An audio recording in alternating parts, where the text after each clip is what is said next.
Guys, topic is modern physics.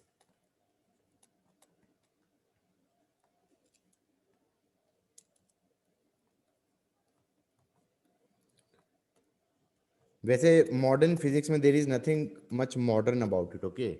मतलब basically हम ये मान के चलो, हम 1900s के बाद की जो फिजिक्स पढ़ रहे हैं ना, उसको मॉडर्न फिजिक्स पढ़ रहे हैं, बोल रहे हैं। ठीक है। और ये मान के चलो कि हमने आईआईटी में 3-4 कोर्स करे, उसके अंदर जो फिजिक्स पढ़ी वो हम तुम्हें कोशिश कर रहे हैं 10-12 घंटे में समझा दें, तो तुम्हें पूरा तो समझ में आएगा नहीं। कुछ चीजें तुम समझ लेना, कुछ चीजें तुम मान लेना और रट लेना। ठीक है गाइज। बाद में ज्यादा क्वेश्चन मत करना कि ये कैसे हो गया, क्यों हो गया। मतलब पहली कहानी स्टार्ट हुई 1900s के आसपास इलेक्ट्रॉन के साथ।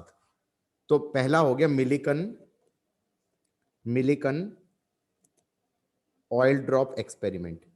Millikan oil drop experiment. उसने क्या निकाला? Charge on electron. उसने क्या निकाला? Charge on electron. चलो इस एक्सपेरिमेंट के बारे में बात कर लेते हैं। स्प्रेयर लिया, स्प्रेयर लिया और ऑयल ड्रॉप्स को स्प्रे कर दिया। ऑयल ड्रॉप्स को स्प्रे कर दिया।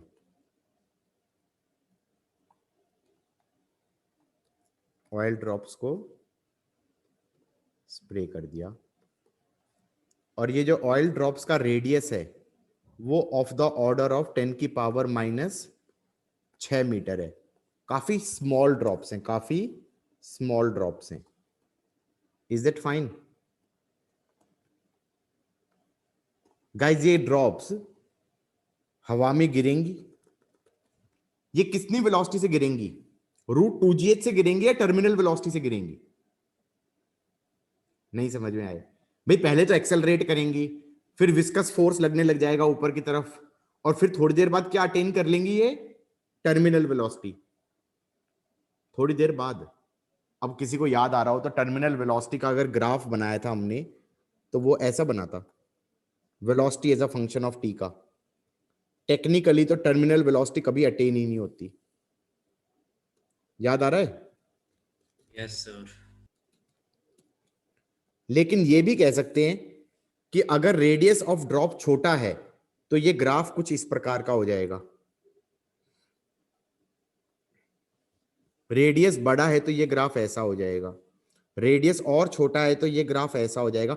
अटेन अभी भी इंफिनिटी पे ही होगा, लेकिन ये जरूर कह सकता हूं कि 99% of terminal velocities attained pretty quickly.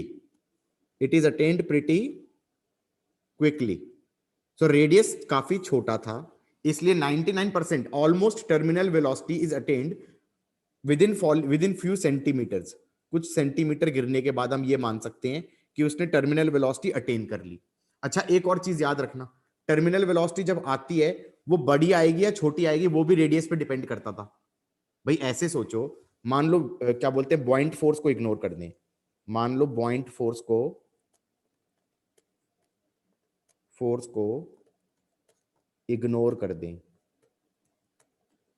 तो क्या मैं ये कह सकता हूं कि जो ये ड्रॉप है ये गिर रही है, नीचे लग रहा है mg, ऊपर लग रहा है फ्रिक्शनल फोर्स 6π∗rv, और जब टर्मिनल वेलोसिटी आ गई, नीचे की तरफ टर्मिनल वेलोसिटी आ गई, तब मैं कहूंगा एक्सेलरेशन हो गया 0। उस इंस्टेंट पे क्या हो जाएगा? mg is equal to 6π∗rv terminal. m को लिख सकते हैं 4/3πr³ into rho oil g, should be 6π∗rv terminal.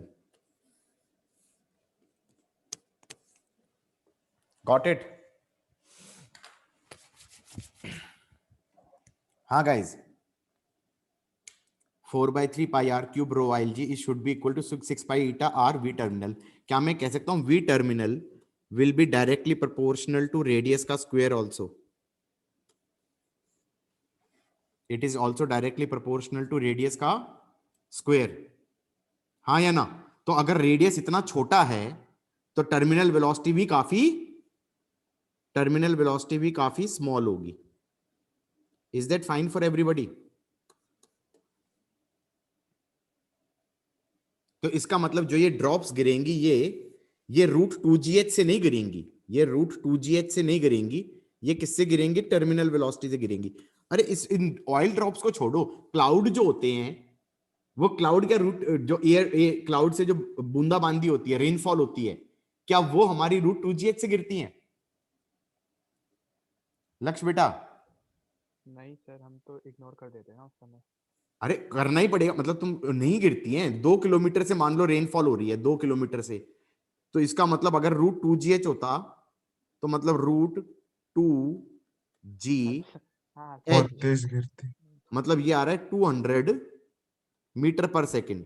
2 kilometre से रेनफॉल हो रही है और रेन ड्रॉप्स गिर रही हैं 200 मीटर पर सेकंड, मतलब खोपड़े पे डेंट पड़ जाएंगे. अगर तुम्हारे सिर पे गिरी इतनी जोर से आके तो टकले के ऊपर क्या हो जाएगा? क्या हो जाएगा? सर सबसे ज्यादा आप खतरे में हो। तो अब मैं तो खतरे में ही हूँ. मेरे को तो लग रहा है बाल वापस भी नहीं आएंगे अब. सर वैसे हुआ क्या आपके बालों को? अभी तक वापस नहीं आए? अरे मैं लॉकडाउन के बाद से मैं गया नहीं हूँ, क्या बोलते हैं, बाल कटवाने. तब से मतलब खुद ही काटते रहते हैं. 4 बार काट चुका हूँ. आते हैं फिर मैं हटा देता हूँ. एक तो इतने उठपटांग आते हैं. ओए रिकॉर्डिंग चल रही है, ठीक है, समझ में आ गया. सो 200 तो ये इसका मतलब इवन क्लाउड जो होता है और रेनफॉल होती है तो रेनफॉल किससे गिरती है? टर्मिनल वेलोसिटी से गिरती है. ना कि √2gh से. और तो और जो क्लाउड होता है वो भी गिरता है. What is cloud? Microscopic particles ही तो होंगे वो भी, बहुत छोटे छोटे. होता क्या है कि जब ये 10 कंबाइन हो गए तो बड़ा ड्रॉप बन गई, और फिर और बड़ी ड्रॉप बन गई, तो इतना ज्यादा तेज गिर रहा है कि इसकी टर्मिनल वेलोसिटी ज्यादा हो गई तो रेनफॉल हो गई. अगर देखा जाए तो क्लाउड भी बेसिकली क्या है? बहुत छोटे पार्टिकल्स हैं, तो उनका रेडियस इतना छोटा है. Even clouds are falling with terminal velocity which is in centimetre per second. समझ में आ रहा है नहीं आ रहा है? Everybody got it? Yes, sir. यार स्टोरी में ना हम वो हो गए, साइड ट्रैक हो गए. Let's get back to the Millikan oil drop experiment. Millikan oil drop experiment में स्प्रेयर था और स्प्रेयर से हमने ड्रॉपलेट्स को फायर कर दिया. किसी एक ड्रॉपलेट को मैं स्टडी कर रहा हूं. थोड़ी देर बाद इसने टर्मिनल वेलोसिटी अटेन कर ली. इसने जो टर्मिनल वेलोसिटी अटेन करी उसको बोल दो VT1. उसकी वैल्यू तुम निकाल सकते हो. कैसे? हम ये कहेंगे ये L डिस्टेंस गिरा टाइम T में, या L1 गिरा टाइम T1 में. कुछ देर बाद मान लेंगे उसने टर्मिनल वेलोसिटी अटेन कर ली थी, तो हम कह सकते हैं VT1 कितना हो जाएगा? L1/T1. एक्सपेरिमेंटली ये निकाल लिया. Is that fine? वहां पर टर्मिनल वेलोसिटी की वैल्यू तो तुमने एक्सपेरिमेंटली निकाल ली. यहां पे क्या हो जाएगा? mg should be equal to 6 pi eta RV. m हो गया 4/3 pi R cube into rho oil G should be 6 pi eta R V terminal 1. यहां से इस इक्वेशन में डालूंगा तो VT1 हमने एक्सपेरिमेंटली निकाला है, ये डाल दिया. ये coefficient of viscosity of air हो गया, ये हमें पता होगा क्वेश्चन में. डेंसिटी ऑफ ऑयल ये हमें पता है. ये गिरती हुई ड्रॉप का क्या निकाल लेना? रेडियस निकाल लेना इस फॉर्मूले से. Radius of falling drop of oil. यहां तक की स्टोरी समझ में आई है? इस इक्वेशन से क्या निकालोगे? रेडियस निकालोगे। एक्सपेरिमेंट में क्या किया गया, यहां से रेडियस निकला, क्योंकि इतनी छोटी ड्रॉप का तुम पकड़ के तो रेडियस निकालोगे नहीं भाई। वो पानी की, एक ऑयल की ड्रॉप गिर रही है, पानी वो क्या बोलते हैं, ऑयल की ड्रॉप गिर रही है हवा में, और उसका रेडियस का ऑर्डर क्या है? 10⁻⁶ 10⁻⁶ मीटर। इतने छोटे को तुम पकड़ के उसका रेडियस निकालोगे क्या? कैसे निकालोगे? तो एक्सपेरिमेंटली ऐसे निकाल लिया। ये first part of the experiment है, ये first part of the experiment है। सेकंड पार्ट में क्या किया? इस गिरती हुई ड्रॉप को, इस गिरती हुई ड्रॉप को एक्सरेज मार दी, एक्सरेज मार दी। एक्सरेज क्या करेंगी? कुछ इलेक्ट्रॉन इजेक्ट करवा देंगी फ्रॉम द ऑयल ड्रॉप। तो इलेक्ट्रॉन इजेक्ट हो जाएगा, तो ड्रॉप पे आ जाएगा पॉजिटिव चार्ज। इलेक्ट्रॉन इजेक्ट हो जाएगा तो ड्रॉप पे आ जाएगा, ड्रॉप पर आ जाएगा positive charge. Is that fine for everybody? जब ड्रॉप पे आ गया पॉजिटिव चार्ज, अब ये ड्रॉप अभी भी गिर रही थी, अब इलेक्ट्रिक फील्ड को स्विच ऑन कर दो। अब इलेक्ट्रिक फील्ड को स्विच ऑन कर दो वर्टिकली अपवर्ड। क्या मैं ये कह सकता हूं इस ड्रॉप पे कुछ पॉजिटिव क्यू चार्ज आ गया, इस पे अब एक और फोर्स लगने लग जाएगा क्यूई? हाँ या ना? क्या मैं कह सकता हूं अब ये ड्रॉप जो पहले टर्मिनल वेलोसिटी से गिर रही थी, जो ड्रॉप अब ये टर्मिनल वेलोसिटी से गिर रही थी, ये स्लो होने लग जाएगी, क्योंकि पहले mg लग रहा था, ऊपर लग रहा था 6 पाई ईटा rv और एक्सेलरेशन था 0। मैंने कहा रुको, अब एक और फोर्स आ गया ऊपर की तरफ QE, अब ये स्लो होने लग जाएगा। स्लो होके हो सकता है ये रेस्ट पे आ जाए, हो सकता है रेस्ट पे आने के बाद ऊपर एक्सेलरेट करना चालू कर दे, और फिर ऊपर एक्सेलरेट करना चालू कर दे तो फिर हो सकता है कि ऊपर की तरफ कोई टर्मिनल वेलोसिटी अटेन कर ले। किस किस को ये समझ में आया? आ गया सर। तो अब ये अगर ऊपर की तरफ टर्मिनल वेलोसिटी अटेन कर लेता है तो हमारे पास क्या बनेगा? ऊपर लग रहा है QE, नीचे लग रहा है mg, और इसने ऊपर की तरफ कुछ टर्मिनल वेलोसिटी अटेन कर लिया, तो इसका मतलब एक्सेलरेशन हो गया 0। स्टोक्स लॉ से नीचे फ्रिक्शनल फोर्स लग रही है 6 pi eta r v terminal 2, और एक्सेलरेशन 0 हो चुका है, तो हम कहेंगे QE is equal to mg plus 6 pi eta r v terminal 2। Again v terminal 2 कैसे निकाल लोगे? एक्सपेरिमेंटली कुछ लेंथ चला L2 इन टाइम T2, और ये वेलोसिटी अब कांस्टेंट हो चुकी है, तो हम कह देंगे ये हो जाएगा बेसिकली तुम्हारा L2/T2, L2/T2।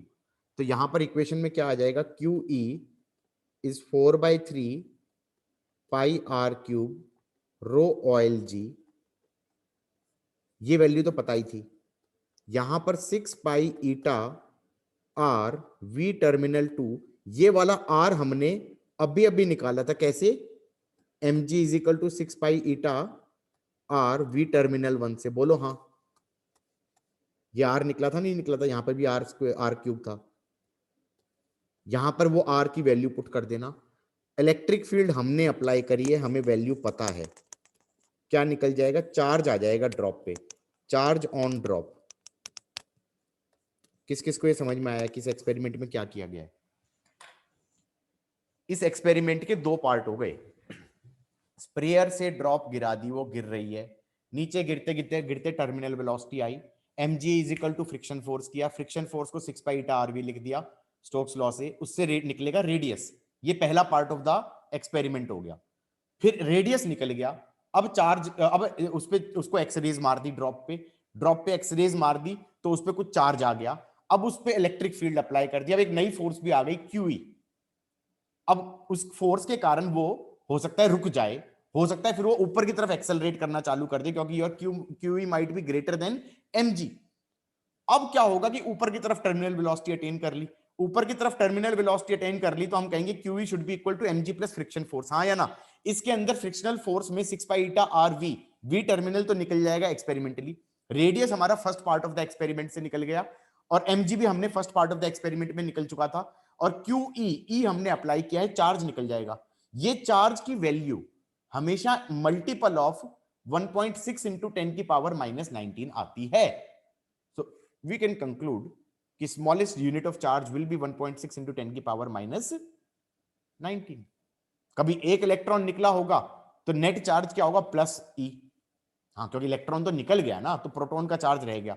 अगर कभी किसी टाइम पे एक्सरे मारी और 2 इलेक्ट्रॉन निकल गए तो it will be the charge on the क्या बोलते हैं, ड्रॉप वुड बी 2E। अगर 10 निकल गए तो इट विल बी 10E। तो ये एक्सपेरिमेंट 5-10 बार करा जाए तो हम ये कह सकते हैं कि हमेशा चार्ज का किसका मल्टीपल आएगा? चार्ज ऑन इलेक्ट्रॉन के मैग्नीट्यूड का मल्टीपल आएगा। तो this is an experiment to calculate charge on electron. This is an experiment to calculate charge on electron. Guys, किस किस को ये समझ में आया है? Yes, sir. Yes, sir. Yes हाँ, श्योर। सपोज करें, सर एक बार ऊपर वाला कर देना। मैं कुछ ऊपर नहीं कर कर दो, रहा, sorry। अब इधर देखो। पहले पार्ट में हमने कहा mg था और फ्रिक्शन था 6 पाई ईटा r v1। तो इससे निकलेगा पहला part 4/3 pi r cube rho oil g should be equal to 6 pi eta r v terminal 1। हाँ या ना? इससे निकलेगा r, इससे निकलेगा r। और दूसरे वाले पार्ट में ऊपर लग रहा है QE और नीचे लग रहा है mg, और ऐसे लग रहा है 6 pi eta r v terminal 2। ऊपर की तरफ हो गई टर्मिनल वेलोसिटी vt2, इधर इसमें नीचे की तरफ थी टर्मिनल वेलोसिटी vt1। तो इधर कह देंगे mg should B mg plus 6 pi eta r v terminal 2 should be QE। सही है कि नहीं है? m को लिख देना 4/3 pi r cube rho oil जी। इससे आ जाएगा गेट Q। बाकी सब तो फिलर मटेरियल है, बाकी सब तो समझाने वाली चीज है। तुम्हें जो लिखना था वो ये लिखना था, बाकी तुम खुद देख लेना। Is that fine for everybody? इसमें क्या इग्नोर किया है मैंने गाइज? ओ भाई, क्या इग्नोर किया है? बॉइंट फोर्स। क्या इग्नोर किया है? Buoyant force. बॉइंट फोर्स। तो फिर क्या होगा? जब ये नीचे जा रहा है तो बॉइंट फोर्स किधर लग रहा है? अगर मान लो मैंने कहा कि नहीं नहीं यार, बॉइंट फोर्स भी लेंगे हम तो बॉइंट फोर्स भी लेंगे, तो जब ये नीचे जा रहा है बॉइंट फोर्स किधर लग रहा है? जब ये ऊपर जा रहा है तो बॉइंट फोर्स नीचे लगेगा। अगर मैं बॉइंट फोर्स को भी काउंट करना चाहूं तो इधर तो बॉइंट फोर्स ऊपर की तरफ लगेगा, और जब ये ऊपर जा रहा है तो बॉइंट फोर्स नीचे लगेगा क्या? नहीं sir. किसने नीचे तो नहीं कर दिया? ये बता दो भाई यार, वो बॉइंट फोर्स तो ऊपर ही लगता था ना। क्या बोल रहे हैं गाइस? बॉइंट फोर्स तो ऊपर ही लगेगा। कितना होगा? Yes, sir. v rho what? Rho air g. ये कितना हो जाएगा? v rho air g. ठीक है, तो नाउ यू कैन अंडरस्टैंड कि इसके अंदर क्या करेक्शन होनी चाहिए थी। ये करेक्शन हो जाएगी 4/3 pi r cube rho oil g. ये तो हो गया mg should B frictional force 6 pi eta r v terminal 1 plus buoyant force that will be 4/3 pi r cube into row, sorry क्या कर रहा हूं, बॉइंट फोर्स लिख रहा हूं, v रो एयर जी। इससे निकलेगा r, इससे निकलेगा r, और दूसरी इक्वेशन क्या बन जाएगी? इसमें हो जाएगा mg हो जाएगा 4/3 pi r cube rho oil g plus frictional force 6 pi eta r v terminal 2 should be QE plus buoyant force is 4/3 pi r cube into rho air g. इससे आ जाएगा गेट चार्ज।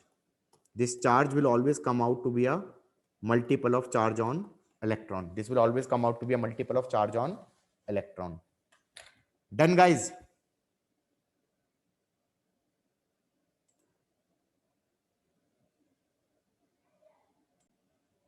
हाँ guys, question है in a Millikan oil drop experiment, a charge drop of mass density इतना is held stationary between the two parallel plates इतना millimeter apart, held at potential difference of इतना। मतलब ये कहना चाह रहा है कि मान लो ये जो प्लेटें हैं इनके बीच में पोटेंशियल डिफरेंस है कितना, 103 वोल्ट, और इनके बीच का सेपरेशन है 6 mm। तो हमने कहा कि ऐसे इलेक्ट्रिक फील्ड मान लो, और electric field into L is potential difference. तो इलेक्ट्रिक फील्ड की वैल्यू हो गई 103 divided by 6 divided by centimetre इतना वोल्ट पर मीटर। अब यहां पर हम कह सकते हैं इस ड्रॉप पे चार्ज है Q, तो QE हो जाना चाहिए mg के बराबर। तो हमने कह दिया 4/3 pi r cube into rho oil g, ये तो हो गया mg, should be Q into E। Okay, यहां पर E हमें पता है, यहां पे चार्ज भी अननोन है और R भी अननोन है। आई थिंक यही पूछा गया है, R and charge, R and Q, radius and charge दोनों पूछा गया है। अब ये कह रहे हैं, हाँ गाइज, तो इससे तो क्या आ गया, एक इक्वेशन आ गई। इस क्वेश्चन में समथिंग मिसिंग है, it is missing viscosity of air देनी चाहिए, क्योंकि फिर इसमें क्या कहा है, when the electric field is switched off the drop is observe to fall इतना डिस्टेंस इन इतना सेकंड। उस टाइम पे क्या कहा है कि नीचे की तरफ टर्मिनल वेलोसिटी आ गई, नीचे लग रहा है mg, ऊपर लग रहा है frictional force 6 pi eta rv, और यहां पर एक्सेलरेशन हो गया 0, तो m को लिख दिया 4/3 pi r cube rho oil g is equal to 6 pi eta r v terminal, और v टर्मिनल को लिख देना 2 divided by 1000 multiplied by 35.7। Is that fine for everybody? यहां से निकलेगा रेडियस, बशर्ते क्वेश्चन देने वाला कोफिशिएंट ऑफ विस्कोसिटी देना ना भूलता, और यहां से r निकल गया, उसको डाल देना यहां पे, यहां से निकलेगा चार्ज। और क्या समझ में आया तुम्हें? अगर तुम सोच के बैठे हो कि फॉर्मूले रट के क्वेश्चन हो जाएगा, तो नहीं होगा। तुम्हें समझ में आना चाहिए क्या पूछा गया है। एम आई राइट गाइज? जो मैंने इतना जो समझाया एग्जैक्टली हो तो वो नहीं पूछा ना क्वेश्चन में, एग्जैक्टली वो पूछा है क्या? नहीं सर। हाँ, तो ऐसे ही पूछा जाएगा। मॉडर्न फिजिक्स लोगों को टफ ही इसलिए लगता है क्योंकि उनको मॉडर्न फिजिक्स की प्रॉब्लम नहीं है, उनको बाकी फिजिक्स नहीं आती। मॉडर्न फिजिक्स में कुछ भी आएगा, किसी भी चैप्टर से आएगा। लिक्विड और इलेक्ट्रो मिक्स कर दिए सर। सब कुछ मिक्स होगा बेटा, सब कुछ मिक्स होगा। अभी मैग्नेटिज्म भी मिक्स होएगा थोड़ी देर बाद, पता चलेगा जी। फोटो इलेक्ट्रिक इफेक्ट में फोटोन फेंक के मारा, और वहां से जो इलेक्ट्रॉन निकला था उससे, कंडक्टिंग प्लेट से, उस इलेक्ट्रॉन को मैग्नेटिक फील्ड में फेंक दिया, और वो चक्कर काटेगा तो उसका रेडियस पूछ लिया, तो उसमें मैग्नेटिज्म भी उठ के आ गया। तो बच्चों से पता चला वो नहीं हो रहा है, तो problem might not be photo electric effect, their problem might be कि उनको मैग्नेटिज्म ही नहीं आता। किस किस को समझ में आ रहा है? और टफ क्वेश्चन नहीं आते हैं, बहुत आसान से क्वेश्चन आते हैं। One of the most scoring parts, और आज की डेट में मॉडर्न फिजिक्स से काफी ज्यादा वेटेज है, क्योंकि एक चैप्टर नहीं है, टेक्निकली 3-4 चैप्टर हैं।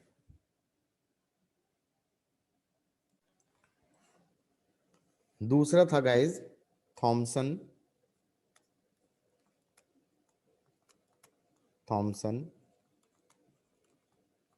Cathode ray experiment. Thomson cathode ray experiment उससे उसने क्या निकाला था guys? Charge to mass ratio. ये शायद मैं करा भी चुका हूं, एक बार देख लेते हैं।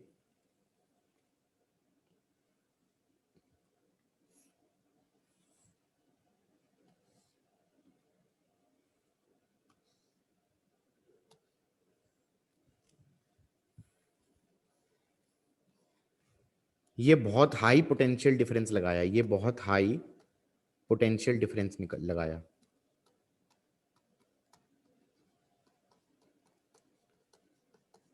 ये पॉजिटिव अनोड बन जाएगा जो कि पॉजिटिव टर्मिनल से कनेक्टेड है, जो नेगेटिव से कनेक्टेड है ये कैथोड बन जाएगा।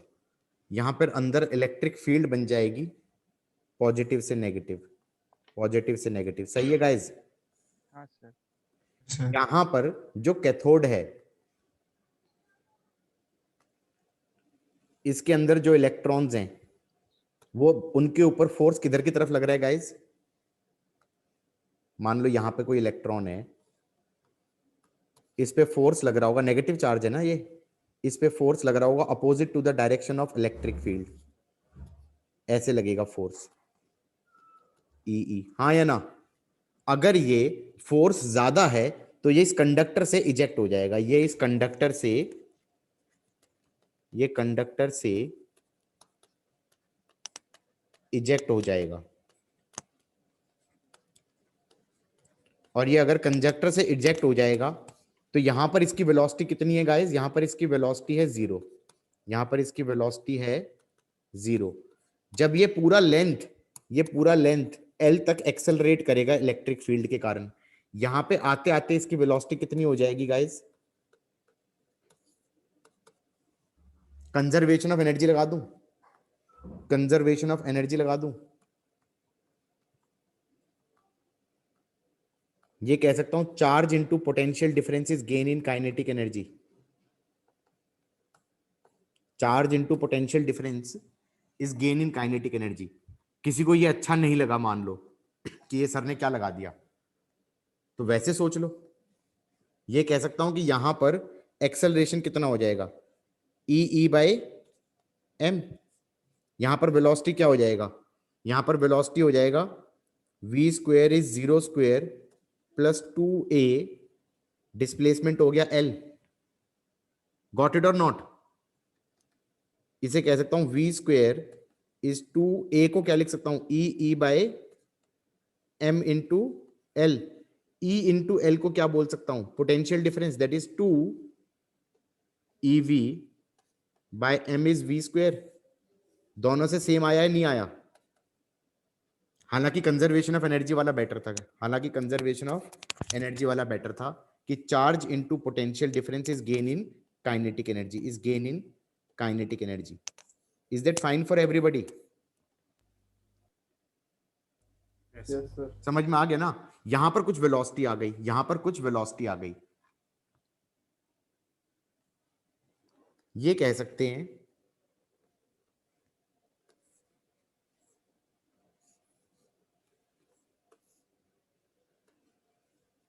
ये इलेक्ट्रॉन यहां से यहां पहुंचा, यहां पे कुछ, इसे को कट कर दो, इसको कट कर दो, तो ये इलेक्ट्रॉन इसको एस्केप कर जाएगा, यहां से कर जाएगा ना। तो ये इलेक्ट्रॉन है, इसकी कुछ वेलोसिटी है, सामने एक स्क्रीन पे ये यहां पे आके हिट करेगा। एम आई राइट?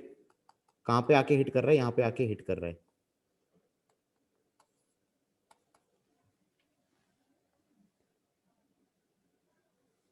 अब यहां पे अगर मैं मैग्नेटिक फील्ड अप्लाई कर दूं ऐसे,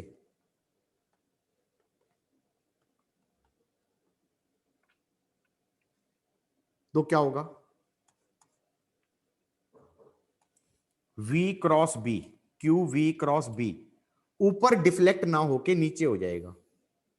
इससे उन्हें पता चला कि जो ये पार्टिकल आया है ये नेगेटिवली चार्ज्ड है, क्योंकि वो नीचे की तरफ डिफ्लेक्ट हो रहा था। अगर वो पॉजिटिवली चार्ज होता तो वो ऊपर की तरफ डिफ्लेक्ट होता। Is that fine for everybody? Sir ये डिफ्लेक्ट कितने एंगल से होगा? किसको ये भी याद आ रहा है? ऐसे सोच सकते थे हम कि भाई ये लेंथ दे दिया अगर d, ये लेंथ दे दिया अगर d, और हम कहेंगे इधर की तरफ सेंटर लाई करेगा r पे। किसी को मैग्नेटिज्म याद आया? साइन थीटा इज, ये थीटा हो गया, sine theta is d by R, R is m v by q B. Yes, sir. इसे कहते हैं चीजों को रिलेट करना, इसको कहते हैं चीजों को, इसे कहते हैं चीजों को रिलेट करना। वो तो होता ही नहीं, उसके बाद ये स्ट्रेट लाइन में जाएगा, उसके बाद ये वैसे स्ट्रेट लाइन में जाएगा। Is that fine? ठीक है एवरीबॉडी? Yes sir. किसी किसी को याद आया है सर, या सबको याद आ चुका ना sine theta d by R वाली कहानी, या भूल भाल गए हो मैग्नेटिज्म में? नहीं सर, याद है पूरा। पक्का? सर मैग्नेटिक फील्ड सिर्फ डी वाले रीजन में है ना? हाँ हाँ ऑब्वियसली डी वाले रीजन में, बाद में फिर स्ट्रेट हो गया ना। हाँ ठीक है। सर हल्का सा नीचे करोगे एक बार? ये नहीं लिखना, ये नहीं लिखना, अरे ये लिखना ही नहीं था, मैं तो ये कह रहा था। मैं ऊपर बोल रहा था, ऊपर। ऊपर करना ही नहीं, मैं लिखना ही नहीं ये चीज, मैं तो ये कह रहा हूं कि नीचे की तरफ इलेक्ट्रिक फील्ड कर दो, और ऐसी इलेक्ट्रिक फील्ड करो कि ये वापस यहीं पे आके हिट करे। तो क्या मैं कह सकता हूं कि यहां पर फोर्स लग रहा था ई वी बी, और ऊपर की तरफ फोर्स लग रहा था ई ई, और जब ये कैंसिल हो जाएंगी तो ये स्ट्रेट लाइन में चला जाएगा। तो हम ये कह सकते हैं e E is e v B, e E is e v B, velocity आ जाएगी हमारी ई बाई बी, वेलोसिटी आ जाएगी हमारी E by B. Is that fine for everybody?